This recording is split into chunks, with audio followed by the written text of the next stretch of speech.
Hello guys, welcome all of you back with our database management system question set discussion series. Today we are going to discuss question set number 48. So let's get started. Here we have our question set 48 description, and here we have our first question. It says change the first name of the fifth student on the student ID card to Amanda and make the relevant query. First we need to define the database. After that we can use update query. And in here we have set update student table, set first name as Amanda, where student table's student ID column value equal to 5. So it's going to update the student table row which has the student ID column value as 5. So let's go and execute this in our database.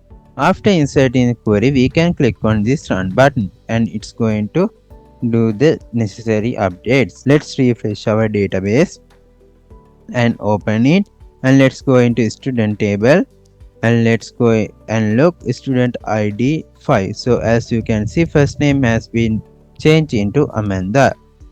So let's go back.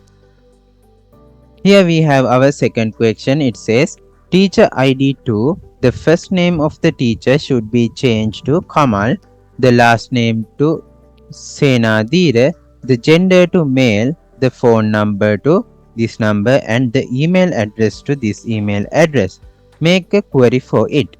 So first we need to define the database. After that we can use update query. First we have said update teacher table, and then we have said set first name value as Kamal, and then set last name column value as Senadire, gender column value as male, contact number column value as this contact number, and email column value as this email address. After that we have inserted the conditions as teacher tables teacher ID column value must be equal to 2. So let's go and execute this in our database. After inserting the query, we can click on this run button and let's go into teacher table and look into teacher ID 2. So here we have our teacher table and teacher table ID 2. This has been changed according to our query. So let's go back. Here we have our third question. It says search for Ruwan Rajapaksha teacher ID using teachers table. Create the relevant query. First we have to define the database. After that we can use select query in order to find the teacher ID. And in here we have said select teacher ID column from teacher table, and then we have inserted the conditions as first name column value must be equal to Ruwan and last name column value must be equal to Rajapaksha. So let's go and execute this in our database. After inserting the query, we can click on this run button. After that you can see we have our output as teacher ID 3. So let's go back. Here we have our fourth question. It says find the teacher ID of the teachers who teach science. To do this, search the teacher table and the teacher has subject table. Create the required query. As same as usual, first we have to define the database. After that we can insert the search query. First we have said select teacher table teacher ID column from teachers table.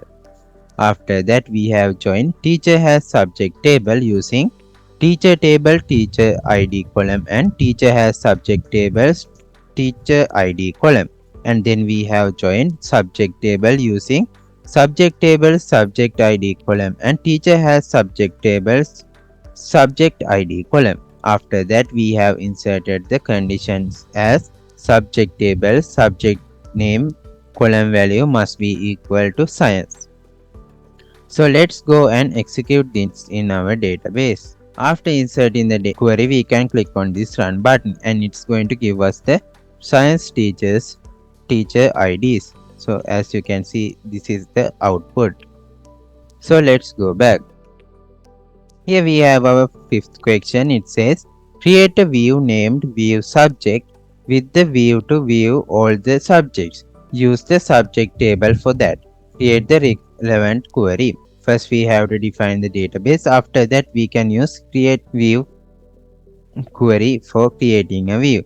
And in here we have said create or replace view subject. So the name of the view is view subject. After that we can use as keyword and then insert the query. And in here we have said select all from subject table. So all the subject table details will be stored within our view called view subject. So let's go and create this. After inserting the query, we can click on this run button and let's refresh our database. And when we open our database, here we have our created view as view subject. So when we double click on this and let's go into data, as you can see, subject data has been loaded into our view subject view. So let's go back. So guys, that's all for today. In our next video, let's discuss question set number 49. Until then, have a nice day. Thank you.